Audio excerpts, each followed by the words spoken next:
ఉభయ సభలను ఉద్దేశించి గౌరవనీయులైన గవర్నర్ గారి ప్రసంగంపై ధన్యవాదాలు చెప్పే తీర్మానంలో నాకు మాట్లాడే అవకాశం ఇచ్చినందుకు మీకు ప్రత్యేకంగా ధన్యవాదాలు అధ్యక్ష. ఈ సభకు కొత్తగా వచ్చినటువంటి సభ్యుణ్ణి. ఏవైనా తప్పులు జరిగితే పెద్దలు దాన్ని సవరించాల్సిందిగా ముందు మీకు విజ్ఞప్తి చేస్తున్నా అధ్యక్ష. గవర్నర్ గారి ప్రసంగంలో ముందుగా ప్రజాకవి పద్మవిభూషణ్ స్వర్గీయ శ్రీ కాళోజీ గారి మాటలను పరిచయం చేస్తూ గవర్నర్ గారి ప్రసంగం మొదలుపెట్టినటువంటి తీరు చాలా సంతోషం అనిపించింది అధ్యక్ష. అధికారం ఉన్నదని హద్దు పద్దు లేక అన్యాయ మార్గాల నార్జింపబూనిన, అధికారం ఉన్నదని హద్దు పద్దు లేక అన్యాయ మార్గాల నార్జింపబూనిన, అచ్చి వచ్చే రోజులంతమైనాయి. అది 2 నెలల క్రితమే ఆ ప్రక్రియ జరిగింది. కాంగ్రెస్ పార్టీకి అధికారం కూడా వచ్చింది. అధ్యక్ష, నిజంగా ప్రభుత్వం కాళోజీ మాటలను నమ్మి పరిపాలన అహంకారం లేకుండా న్యాయంగా పరిపాలిస్తుందని, ప్రతిపక్షాల సలహాలను సూచనలను తీసుకుంటుందని, మంచి పరిపాలన అందిస్తుందని ఆశిస్తున్నాం అధ్యక్ష. గవర్నర్ గారి ప్రసంగం అంటేనే కొత్తగా ఏర్పడ్డటువంటి ప్రభుత్వం యొక్క ఆలోచన విధానాన్ని, పరిపాలన చేసే తీరుని, రాష్ట్ర అభివృద్ధి కొలమానం అన్నీ కలిపి రేపు రాష్ట్ర ప్రజల భవిష్యత్తులను సూచించేదే గవర్నర్ గారి ప్రసంగం. అధ్యక్ష, ఎన్నికల సమయంలో కాంగ్రెస్ పార్టీ ఇచ్చిన హామీలన్నిటి మీద, వాగ్దానాలు అమలుపరిచే విధానం పైన గవర్నర్ ప్రసంగం ఉంటుందని మేమంతా భావించాం అధ్యక్ష. కానీ ఎక్కడా కూడా కాంగ్రెస్ పార్టీ ఇచ్చిన హామీలపై కేవలం కొన్ని మట్టుకే ప్రస్తావిస్తూ మిగతా హామీల గురించి ఎక్కడా మాట్లాడకుండా 6 గ్యారంటీలు తప్ప ఈ రాష్ట్రంలో ఏ విషయాలను కూడా మేము పట్టించుకోమనే విధంగా గవర్నర్ గారి ప్రసంగం కొనసాగింది. అధ్యక్ష, కాంగ్రెస్ పార్టీ ప్రభుత్వం అధికారంలోకి వచ్చి దాదాపు 2 నెలలే అయింది. మేము తొందరపడి ప్రభుత్వాన్ని విమర్శించదలుచుకోలేదు. కానీ ప్రభుత్వంలో ఉన్నటువంటి పెద్దలు, కాంగ్రెస్ పార్టీ నాయకులుగా మాట్లాడినటువంటి మాటలు, ఇచ్చినటువంటి హామీలన్నిటి కూడా ఒక్కసారి గుర్తు చేయదలుచుకున్నాం అధ్యక్ష. పార్టీలు లేదా పార్టీల నాయకులు ప్రజలకు హామీలు ఇచ్చినప్పుడు అమలు చేస్తారన్న ఒక ఆశతోనే, మా జీవితాలు బాగుపడతాయన్న ఒక ఆలోచనతోనే పార్టీలకు ఓట్లేసి పార్టీని ప్రభుత్వంగా మార్చి ప్రభుత్వం ఏర్పాటు చేసే అవకాశం పార్టీలకు ఇస్తారు అధ్యక్ష. గవర్నర్ గారి ప్రసంగంలో 3వ పేజీ 5వ పారాగ్రాఫ్లో ఒక గొప్ప విషయం మాట్లాడించారు అధ్యక్ష. చాలా సంతోషం. అదేమంటే, తెలంగాణ ఏర్పాటులో కీలక పాత్ర పోషించిన వారందరికీ నా ప్రభుత్వం తరపున నా ప్రభుత్వం కృతజ్ఞతలు తెలియజేస్తున్నదని, ప్రత్యేకించి అప్పటి యూపీఏ ప్రభుత్వ గౌరవ ప్రధానమంత్రి మన్మోహన్ సింగ్ గారికి, యూపీఏ చైర్పర్సన్ సోనియా గాంధీ గారికి నా ప్రభుత్వం రుణపడి ఉందని ప్రత్యేకంగా ప్రస్తావించారు అధ్యక్ష. చాలా సంతోషం అధ్యక్ష. సహాయం చేసిన వాళ్ళ గురించి తప్పకుండా గుర్తు చేసుకోవాలి. కానీ అధ్యక్ష, అంతమంది బలిదానాల తర్వాతనైనా వాళ్ళ మనసు కరిగి రాష్ట్రం ఇచ్చినందుకు సంతోషం అధ్యక్ష. తెలంగాణ ఏర్పాటులో కీలక పాత్ర పోషించిన వాళ్ళందరికీ కృతజ్ఞతలు అని అన్నప్పుడు, ప్రభుత్వం తరపున కృతజ్ఞత చెప్పదలిచినప్పుడు ఒక్కసారి ప్రభుత్వంలో ఉన్నటువంటి పెద్దలంతా కూడా గుండె మీద చెయ్యి వేసుకొని ఒకసారి ఆలోచించాలి. ఆ రోజు భారతీయ జనతా పార్టీ పాత్ర గురించి కానీ, తెలంగాణ ప్రజలంతా తెలంగాణ చిన్నమ్మగా భావించే స్వర్గీయ సుష్మా స్వరాజ్ గారి గురించి కానీ ఒక్క మాట కూడా మాట్లాడకపోవడం ప్రభుత్వ కుంచిత మనస్తత్వానికి ఇది నిదర్శనం కాదా అధ్యక్ష? ప్రభుత్వం ఒక్కసారి ఆలోచించుకోవాల్సిన అవసరం ఉంది. అధ్యక్ష, రాజకీయ పార్టీల హామీల విషయంలో మార్పు రావాల్సినటువంటి అవసరం ఉంది. అధ్యక్ష, నేనేదో వేరే ఇతర పార్టీలను విమర్శించాలన్న కేవలం ఆలోచనతోనే ఈ మాటలు మాట్లాడతలేను. అధ్యక్ష, ఎందుకు ఈ విషయం అంటున్నానంటే, ఈరోజు కొన్ని పార్టీలు ఎన్నికల సమయంలో అమలుకు సాధ్యం కానటువంటి హామీలు ఇస్తున్నాయి. అధికారంలోకి వచ్చిన తర్వాత రాష్ట్ర ఆర్థిక పరిస్థితి సహకరిస్తలేదని మాట్లాడినటువంటి మాటలు తప్పించుకునే ప్రయత్నం చేస్తున్నారు. అధ్యక్ష, దానికి ఉదాహరణ గత ప్రభుత్వం ప్రకటించినటువంటి అనేక హామీలుగానే మిగిలి ఉన్నాయి. అధ్యక్ష, ఈరోజు కాంగ్రెస్ పార్టీ అధికారంలోకి వచ్చింది అంటే కాంగ్రెస్ పార్టీ మీద ప్రేమతో అధికారంలోకి రాలేదు. అధ్యక్ష, గత ప్రభుత్వం మీద ఉన్నటువంటి వ్యతిరేకత, గత ప్రభుత్వంలో ఉన్నటువంటి పెద్దలు వ్యవహరించినటువంటి అహంభావిత వ్యవహారం, దీనంతటినీ గమనించినటువంటి ప్రజలు కాంగ్రెస్ పార్టీకి అవకాశం ఇచ్చిండ్రు. అధ్యక్ష, కానీ అధ్యక్ష, కాంగ్రెస్ పార్టీకి అధికారం ఇచ్చిన తర్వాత అధికారం ఇవ్వకన్నా ముందు మాట్లాడినటువంటి మాటలకు అధికారంలోకి వచ్చిన తర్వాత వాళ్ళు మాట్లాడుతున్నటువంటి మాటలకు ఎక్కడా కూడా పొంతన లేకుండా పోతా ఉన్నది. అధ్యక్ష, అన్నిటికైనా ముఖ్య విషయం రాష్ట్ర ప్రజల ఆరోగ్యం.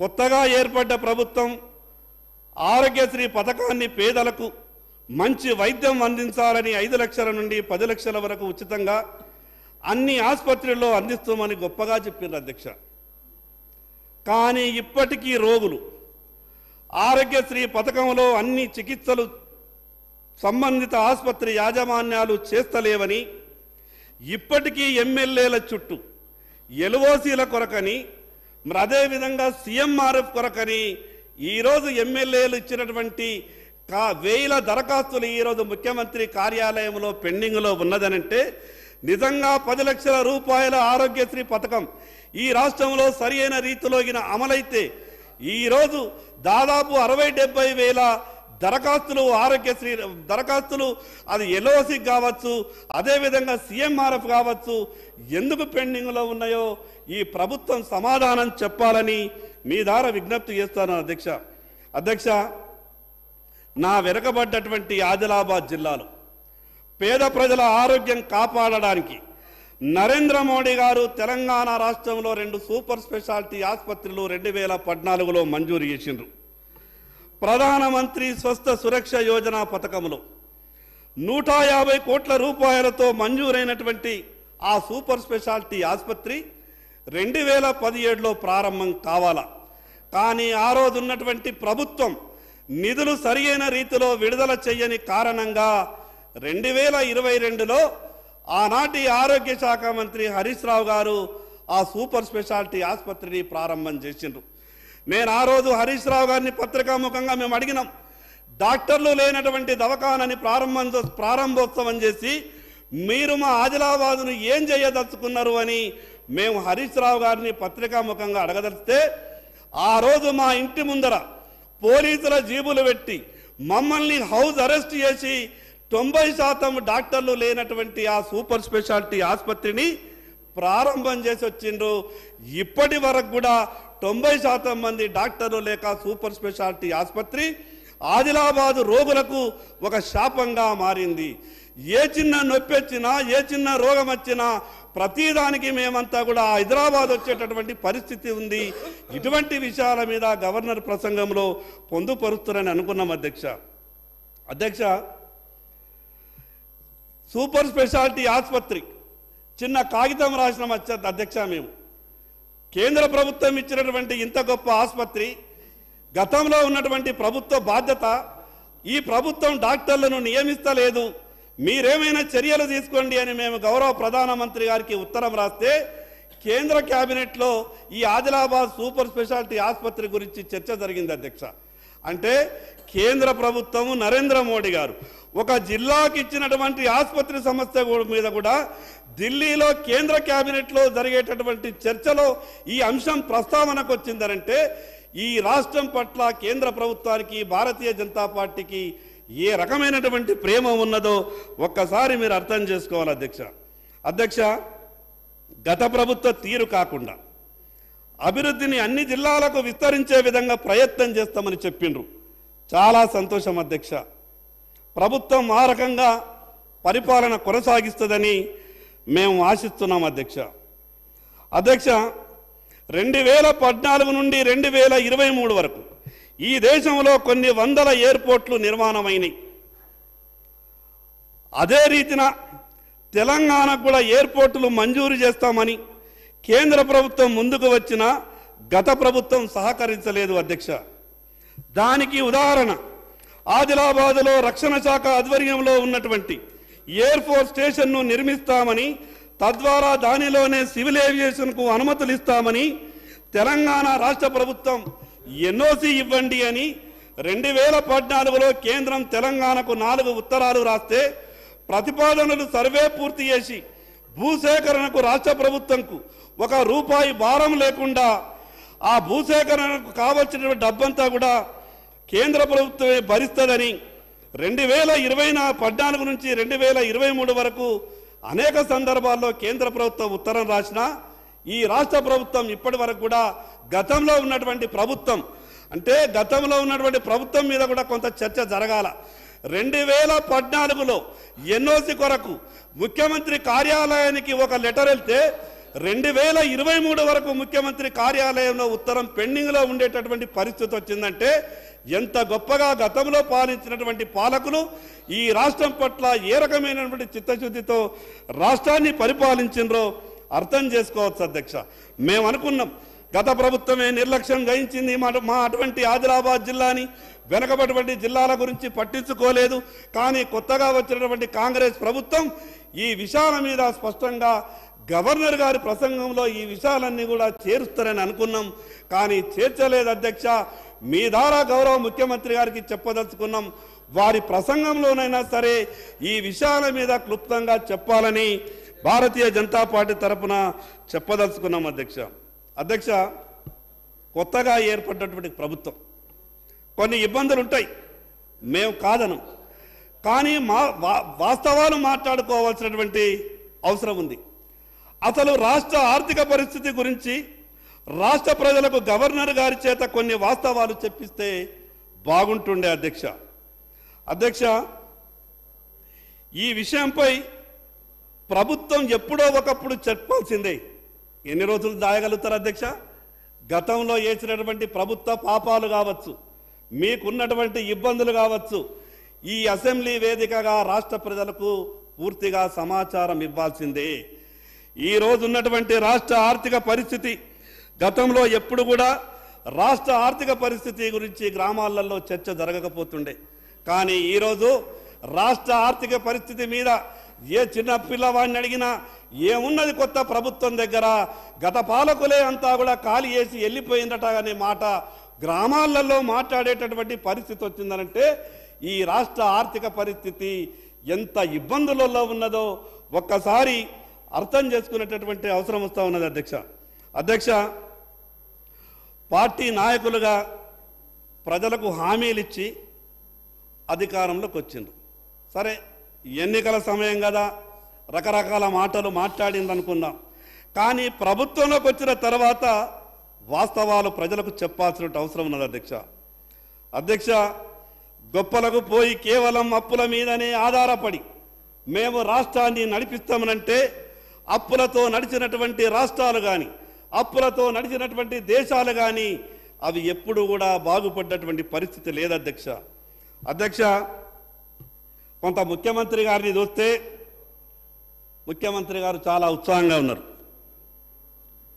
సభానాయకులు గౌరవ ముఖ్యమంత్రి గారికి కొంచెం పట్టుదల ఎక్కువై, ఎందుకంటే వ్యక్తిగతంగా నాకు దాదాపు 15 సంవత్సరాల నుండి ముఖ్యమంత్రి గారు నాకు పరిచయం. ఆయన ఏదైనా విషయం మీద పట్టుబడితే కానీ, ఏ విషయం మీదైనా కానీ కొంత ఆలోచించే అవసరం అనుకుంటే కానీ కొంత మొండితనం ఉన్నటువంటి మాట వాస్తవం. కానీ ముఖ్యమంత్రి గారికి ఏదైతే చురుకైనటువంటి ఒక మొండితనం ఉన్నదో, కానీ రాష్ట్ర ఆర్థిక పరిస్థితి ఆ రకంగా లేదు అధ్యక్ష. కానీ రాష్ట్ర ఆర్థిక పరిస్థితి ఆ రకంగా ఉన్నటువంటి పరిస్థితులలో తెలంగాణ రాష్ట్రానికి ఇచ్చినటువంటి కాంగ్రెస్ పార్టీ హామీలు ఏ రకంగా అమలు చేయగలుగుతారో గవర్నర్ గారి నోటి ద్వారా స్పష్టంగా చెప్పితే బాగుంటుండే అధ్యక్ష రాష్ట్ర ఆర్థిక పరిస్థితి ఈ రకంగా ఉంటే ఎంత ఘోరంగా ఉన్నదనంటే తెలంగాణ రాష్ట్ర ఆర్థిక పరిస్థితి ప్రతి నెల 1వ తారీఖున ప్రభుత్వ ఉద్యోగులకు జీతాలు ఇవ్వలేనటువంటి పరిస్థితి కొత్తగా వచ్చినటువంటి ప్రభుత్వం వల్ల ఏర్పడింది కాదు. కానీ కొత్తగా ఏర్పడినటువంటి ప్రభుత్వంలోకి వచ్చినటువంటి మొదటి నెలలో మేము 1వ తారీఖు నాడు జీతాలు ఇచ్చేసినాం కదా, అంతకన్నా ఎక్కువ మీకేం కావాలనే విధంగా కాంగ్రెస్ పార్టీ మాట్లాడే ప్రయత్నం చేస్తే ఈ రాష్ట్రంలో కాంగ్రెస్ పార్టీకి అధికారం ఇచ్చింది ప్రజలు కేవలం ప్రభుత్వ ఉద్యోగులకు మొదటి నెల జీతాలు ఇవ్వతందుకే కాదు, మీరు ఇచ్చినటువంటి అన్ని హామీలు నిలబెడతారని, గతంలో టీఆర్ఎస్ పార్టీ చేసినటువంటి తీరు పరిపాలనను చెయ్యరని మీకు అధికారం ఇచ్చిన తప్పితే మేమేదో మొదటి తారీఖు నాడు ప్రభుత్వ ఉద్యోగులకు జీతాలు ఇస్తున్నాం కదా, ఇంతకన్నా గొప్పగా మేమేం చేయగలుగుతామనే విధంగా మీరు మాట్లాడితే ప్రజలు కాంగ్రెస్ పార్టీని క్షమించరు అధ్యక్ష ప్రభుత్వంలో ఉన్నటువంటి పెద్దలు మాట్లాడినట్టుగానే గవర్నర్ గారి ప్రసంగంలో 6 గ్యారంటీల గురించి చెప్పడం జరిగింది. నాకు ఒక అనుమానం అనిపిస్తున్నది అధ్యక్ష, ఈ 6 గ్యారంటీల గురించే చెప్తున్నారు, మిగతా హామీలకు గ్యారంటీ లేదా? మిగతా హామీలకు ఎవరి గ్యారంటీ ఇవ్వాలి అధ్యక్ష? మేము కేవలం 6 గ్యారంటీలకే గ్యారంటీ ఇస్తున్నాం, మిగతా మా పార్టీ నాయకులు కానీ మా మేనిఫెస్టోలో ఉన్నటువంటి అంశాలు కానీ మాకు సంబంధం లేదనే విధంగా ప్రభుత్వంలోని పెద్దలు మాట్లాడేటటువంటి ప్రయత్నం చేస్తూ ఉన్నారు అధ్యక్ష. నేను అనుకుంటున్నా ఈ 6 గ్యారంటీలు కాకుండా కాంగ్రెస్ పార్టీలు ఇచ్చినటువంటి మేనిఫెస్టోలో ఉన్నటువంటి అన్ని విషయాల మీద గవర్నర్ గారితో స్పష్టంగా చెప్పి ఆ హామీలను ఎప్పటి వరకు అమలు చేయగలుగుతారో ఆ విషయం మీద గవర్నర్ గారి నోటి ద్వారా మాట్లాడిస్తే రాష్ట్ర ప్రజలు సంతోషపడుతుండే అధ్యక్ష మద్యం ఈ రాష్ట్రంలో ఏరులై పారుతున్నది. గ్రామానికి 10 బెల్ట్ షాపులు ఉన్నాయి, ప్రభుత్వమే నడిపిస్తున్నది. గత ప్రభుత్వం నడిపించింది బెల్ట్ షాపులని, ఈ ప్రభుత్వం నడిపిస్తున్నది. గతంలో ఉన్నటువంటి వాళ్ళు కూడా దానికి బాధ్యులే, ప్రస్తుతం ఉన్నటువంటి ఈ ప్రభుత్వంలో ఉన్నటువంటి పెద్దలు కూడా బాధ్యులే. ఈరోజు పేదల బతుకులు ఈ మద్యం వల్ల గొప్పగా చెప్తారు అధ్యక్ష ఈ అసెంబ్లీ వేదికగా, మేము ఈ రాష్ట్ర ప్రజల ఆరోగ్యం కొరకు వేల కోట్ల రూపాయల ఖర్చు చేస్తున్నామని. ఒక పక్క ఈ రాష్ట్ర ఖజానా నింపుకోవడానికి పేదలకు విత్తలవిడిగా మద్యం దాపి, మరో పక్క మీ జీవితాలను మీ ఆరోగ్యాలను కాపాడుకోవడానికి మేము వేల కోట్ల రూపాయలు బడ్జెట్లో కేటాయింపు చేస్తున్నామనంటే అది మంచి పద్ధతి కాదు అధ్యక్ష. కాంగ్రెస్ పార్టీ గౌరవ సభా నాయకుడు ముఖ్యమంత్రి గారు అనేక సందర్భాల్లో చెప్పిండ్రు, మేము అధికారంలోకి వచ్చిన తర్వాత ఈ రాష్ట్రంలో ఉన్నటువంటి బెల్ట్ షాపులన్నీ కూడా మూసేస్తామని చెప్పిండ్రు. ఈరోజు మహిళా గవర్నర్ గారి చేత మీరు సభలో మాట్లాడించినటువంటి ఆ విషయంలో ఈ బెల్ట్ షాపులు ఎప్పటి నుండి మూసేస్తారో స్పష్టంగా చెప్పింటే ఈ రాష్ట్ర మహిళలంతా కూడా కొంత సంతోషపడుతుండే అధ్యక్ష. గాడి తప్పిన ఈ తెలంగాణ రాష్ట్ర ఆర్థిక వ్యవస్థను శంకర్ గారు మీరు ఎట్లా గాడిన పెడతారో ముగించండి టైం అన్న. మేము 8 మందివి, మేము ఎప్పుడు మాట్లాడదామన్నా కూడా దయచేసి కొత్తగా వచ్చినటువంటి సభ్యులకు కొంత సమయం ఎక్కువ ఇచ్చే అవకాశం ఇవ్వండి. మేము ప్రత్యేకంగా మొదటి రోజు స్పీకర్ గారు చెప్పిండ్రు సభ్యులంతా కూడా సహకరించాలా, కొత్తగా వచ్చినటువంటి సభ్యులకు అవకాశం ఇవ్వాలని. అధ్యక్ష, గాడి తప్పిన తెలంగాణ రాష్ట్ర ఆర్థిక వ్యవస్థను మీరు ఎట్లా గాడిన పెడతారో అనే విషయాన్ని గవర్నర్ గారి నోట చెప్పించి ఉంటే కొంత బాగుంటుండే అధ్యక్ష. ఎంత ఘోరం అంటే ఇప్పటి వరకు ఈ తెలంగాణ రాష్ట్రం ఎంత అప్పుందో గత ప్రభుత్వంలోని పెద్దలు రాష్ట్ర ప్రజలకు స్పష్టంగా చెప్పలేదు. కొత్తగా వచ్చినటువంటి ప్రభుత్వం కూడా రాష్ట్ర ప్రజలకు ఈ ఎంత అప్పు ఉందో ఇప్పటి వరకు చెప్పేటటువంటి పరిస్థితి లేదు. ఈ అప్పుల విషయంలో కూడా గవర్నర్ గారి ప్రసంగంలో స్పష్టంగా పొందుపరిస్తే బాగుంటుండే అధ్యక్ష. ఇది చాలా ముఖ్యమైన విషయం.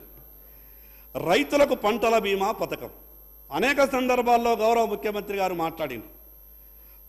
రైతులకు పంటల బీమా రావాల్సిందే. అతివృష్టి వల్ల అనావృష్టి వల్ల రైతులకు పంటలు చెడిపోతే మరి రైతులు చాలా ఇబ్బందులలో ఉంటున్నారు కాబట్టి మరణించిన తర్వాత ఇచ్చే రైతు బీమా కన్నా బతికున్నప్పుడు ఇచ్చేటటువంటి పంటల బీమా పథకాన్ని రాష్ట్రంలో ప్రవేశపెట్టాలని ముఖ్యమంత్రి గారు అనేక సందర్భాల్లో గతంలో మాట్లాడిండ్రు. మరి ఈరోజు కాంగ్రెస్ ప్రభుత్వం ఏర్పడ్డది. ప్రధానమంత్రి గారు గొప్ప ఆలోచనతోని, నరేంద్ర మోడీ గారు ఈ దేశ ప్రజలను ఆదుకోవాలన్న ఒక ఆలోచనతోని ప్రధానమంత్రి ఫసల్ బీమా యోజనని దేశంలో ప్రవేశపెట్టిండ్రు అధ్యక్ష. గతంలో ఉన్నటువంటి ప్రభుత్వం 2018, 19, 2019, 20 ఆ రోజు రాష్ట్ర ప్రభుత్వం ప్రధానమంత్రి ఫసల్ బీమా యోజన పథకంలో భాగస్వామ్యం అయింది. దాంట్లో 3 ప్రీమియంలు ఉంటాయి అధ్యక్ష. ఒక వాటా రాష్ట్ర ప్రభుత్వం కట్టాలా, ఒక వాటా కేంద్ర ప్రభుత్వం కట్టాలా, ఇంకో వాటా రైతు కట్టాలా. రైతు తన వాటా కట్టిండు, కేంద్ర ప్రభుత్వం తన వాటా కట్టింది. కానీ గతంలో ఉన్నటువంటి రాష్ట్ర ప్రభుత్వం తన వాటా కట్టని కారణంగా నష్టపోయినటువంటి రైతులు దాదాపు ధర్నాలు, రాస్తారోకోలు, చివరిగా నేను హైకోర్టులో రైతులందరి తరపున కేసు వేసిన తర్వాత ఫసల్ బీమా పంట రైతులకు నష్టపరిహారం వచ్చింది. మీ ద్వారా నేను ఈ ప్రభుత్వానికి విజ్ఞప్తి చేస్తున్నాను అధ్యక్ష. ఈరోజు మరణించిన తర్వాత ఇచ్చేటటువంటి ఏదైతే రైతు బీమా ఉన్నదో అది ఉండాల్సిందే, సంతోషం. కానీ రైతు మరణించకుండా ఉండాలంటే ఈ రాష్ట్రంలో పంటల బీమా పథకం రావాల్సిందే అధ్యక్ష. ఆ విషయాన్ని ప్రభుత్వం గవర్నర్ గారి నోటి ద్వారా చెప్పిస్తే ఈ రాష్ట్ర రైతులంతా కూడా సంతోషపడుతుండే అధ్యక్ష. ఈ రాష్ట్రానికి ఇప్పటికే 40,000 కోట్ల రూపాయల పెట్టుబడులు వచ్చినట్టు ప్రభుత్వం స్పష్టం చేసింది. చాలా సంతోషం అధ్యక్ష. ప్రభుత్వం ఒక మాట చెప్పింది, అభివృద్ధి అంటే కేవలం హైదరాబాదే కాదు, మారుమూల జిల్లాలకు కూడా అవకాశం ఇస్తాం. మా వెనుకబడ్డటువంటి ఆదిలాబాద్ జిల్లా కావచ్చు, కొమరంభీం ఆసిఫాబాద్ జిల్లా కావచ్చు, నిర్మల్ కావచ్చు, మంచిర్యాల కావచ్చు, ఇటువంటి వెనుకబడ్డటువంటి జిల్లాలకు కూడా ఉపాధి అవకాశాలు రావాలి. కాబట్టి మేము పెట్టుబడులు ఏ వచ్చినా కూడా ఆ జిల్లాలకు కూడా మేము పెట్టించే ప్రయత్నం చేస్తామని చెప్పారు అధ్యక్ష. జిల్లాల విభజన జరిగిన తర్వాత మీకు కూడా తెలుసు, ఉమ్మడి జిల్లాల విభజన జరిగిన తర్వాత జిల్లాలలో ఒక గందరగోళమైనటువంటి పరిస్థితి ఏర్పడ్డది. ఉపాధి అవకాశాలు లేవు, ఉద్యోగ అవకాశాలు లేవు. పెట్టుబడులు పెట్టేటంతా వాళ్ళంతా కూడా హైదరాబాద్కే వస్తున్నారు. హైదరాబాద్కు ఆనుకుని ఉన్నటువంటి భూములే కావాలంటున్నారు. కానీ వెనకబడ్డటువంటి ఈ జిల్లాలకు పెట్టుబడులు ఏవి వస్తలేవు అధ్యక్ష. ఈ ప్రభుత్వం బాధ్యత అధ్యక్ష, వెనకబడ్డటువంటి జిల్లాలకు పెట్టుబడి పెట్టించే విధంగా, వెనకబడ్డటువంటి జిల్లాలో పెట్టుబడి పెట్టడానికి ఎవరైనా పారిశ్రామికవేత్తలు ముందుకొస్తే హైదరాబాద్లో ఇచ్చినటువంటి ఫెసిలిటీస్ కన్నా ఎక్కువ ఆ మారుమూల జిల్లాలో పెట్టుబడులు పెట్టేటటువంటి వాళ్ళకిస్తే కొంత మా దగ్గర ఉద్యోగ అవకాశాలు మెరుగుపడే అవకాశం ఉంటుంది. కాబట్టి ఆ రకమైనటువంటి ప్రస్తావన కూడా గవర్నర్ గారి ప్రసంగంలో చెప్తే బాగుంటుండే అధ్యక్ష. రాష్ట్ర కాంగ్రెస్ పార్టీ ఇచ్చినటువంటి ప్రధాన హామీ, ఈరోజు ప్రభుత్వం అధికారంలోకి రావడానికి కారణమైనటువంటి హామీ, అది 2 లక్షల రూపాయల రైతు రుణమాఫీ. ఆ రోజు గౌరవ ముఖ్యమంత్రి గారు 2 లక్షల రూపాయల రైతు రుణమాఫీని ఏకకాలంలో చేస్తామంటే మాకు కూడా ఎన్నికల సందర్భంలో ఎందరో మంది రైతులు మమ్మల్ని అడిగినారు. కాంగ్రెస్ పార్టీ గొప్ప హామీ ఇస్తున్నది, ఏకకాలంలో 2 లక్షల రూపాయల రైతు రుణమాఫీ చేస్తారట, మీ పార్టీ ఆలోచన ఏమంటే మేము ఆ రోజు స్పష్టంగా చెప్పినాం అధ్యక్ష. కేవలం ఎన్నికల సమయంలోనే కొన్ని రాజకీయాలు మోసం చేసే విధంగా మాట్లాడతాయి. కానీ భారతీయ జనతా పార్టీ